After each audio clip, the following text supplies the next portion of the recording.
नमस्कार दोस्तों। जीएसटी का बिल और composition bill same sale panel में कैसे बना सकता है? जीएसटी का बिल का सारे डिटेल्स वगैरह सब कुछ आपको जीएसटीआर 1 जीएसटीआर 3 वगैरह सारे रिपोर्ट्स में आ जाएंगे। लेकिन कॉम्पोजिशन बिल जो बनाते हैं आपने, तो वो क्या है, मात्र सेल रिपोर्ट में आ जाएंगे, जीएसटी का रिपोर्ट में नहीं आती है। तो आपको मैंने दिखा देता हूँ किस तरीके से काम करना है। उसका जो कंट्रोल सीधा सीधा यहाँ से बैठा हुआ देखिए। ये जो है आपको यहाँ आपको देखो, देखो ये कॉम्पोजिशन है तो ये वाला लगा दीजिए। और आपने जो भी प्रोडक्ट इधर देखो, फॉर एग्जाम्पल आप जैसा वो उसको लगा देंगे ना, इधर का इनवॉइस नंबर भी चेंज हो जाती है ऑटोमेटिकली। 001 से शुरू हो गया। ये देखो नॉर्मल जो बिल जो है अपना जीएसटी बिल जो है 51 तक बनाया गया हुआ है। तो फॉर एग्जाम्पल मैंने जीएसटी बिल एक बना के दिखा रहा हूँ आपको। मैंने अभी और एक बिल बना रहा हूँ, देखिएगा। मैंने इसका देखो, ये जो 269 रुपीज का एक बिल बनाया, ये डायरेक्टली जीएसटी में बना दिया हुआ है। ठीक है जी, ये जीएसटी में एक बिल बनाया हुआ है। और इसका जो इनवॉइस का नंबर भी आपने थोड़ा सा ध्यान से देखिएगा, ये वेरी वेरी इंपॉर्टेंट होती है। और रिपोर्ट में भी मैंने दिखा रहा हूँ आपको, 51 है ना, आपको दिखाई देती है 51 इनवॉइस नंबर। लेकिन मैंने नॉन जीएसटी में लेकिन मैंने कॉम्पोजिशन प्लान एक सेलेक्ट कर दिया। कॉम्पोजिशन प्लान तो इनवॉइस नंबर 001 से शुरू हो रहा है। तो कॉम्पोजिशन प्लान का मैंने दूसरा कोई आइटम एक सेल कर रहा हूँ। ये देखिए 105 रुपीज, 105 रुपये का कैश कर रहा हूँ और सेल कर रहा हूँ। देखिए इसको जो इनवॉइस का नंबर भी आपने थोड़ा सा ध्यान से देखिएगा। ये देखिए आपने 001 से शुरू हो गया, देखिए। और मैंने दूसरे जो सेम कॉम्पोजिशन में बनाएंगे ना, और कोई आइटम उठा के स्कैन करिए, तो आपको देखो इनवॉइस नंबर 2 हो गया। देखो 2 कॉम्पोजिशन का इनवॉइस नंबर 2 हो गया। ये देखो, ये आपको ये 45 रुपीज का एक प्रोडक्ट है। आपको इनवॉइस का नंबर भी आपने थोड़ा सा इसका नोट कर दीजिए। देखो 2 से शुरू हो रहा है। और इसका जो रिपोर्टिंग आपने एक बार देख लेना दोस्तों।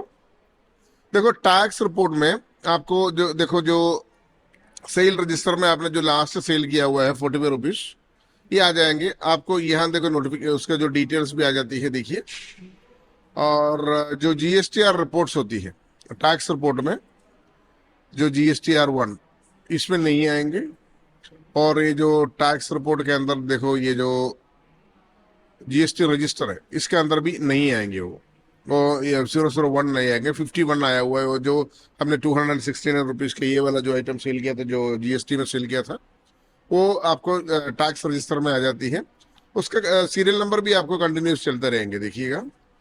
और जो कॉम्पोजिशन प्लान में जो सेल किया हुआ है रिकॉर्ड्स के अंदर, टैक्स रिपोर्ट के अंदर देखिएगा आपने, जो जीएसटी रजिस्टर में जीएसटी का आती है कॉम्पोजिशन, जो नॉर्मल सेल रजिस्टर होती है, उसमें सारे सब कुछ आती है। दो बार हमने जो कॉम्पोजिशन प्लान में सेल किया था, वो आपको इधर दिखाई देती है। देखिए एक 45 रुपीज का, एक 105 रुपये का, देखिए लास्ट हमने जो सेल किया था।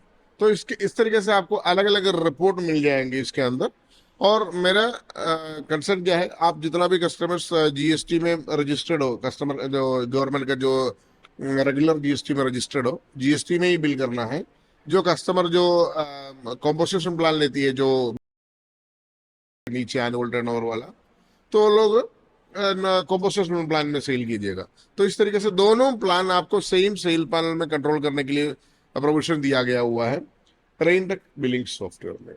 और आपको परचेज का भी इस तरीके से करना होती है, वो भी पॉसिबल है। मास्टर एंट्री में जाकर के आपने देखो, इधर टैक्स टाइप आपने चेंज कर सकता है। देखो परचेज वाला जो है आपको अभी जीएसटी में डाल रखा हुआ है। नॉन जीएसटी अगर करती है आपने, सेव करती है, तो आपको जो भी मैंने आपको रिपोर्ट पहले दिखा दे रहा हूँ।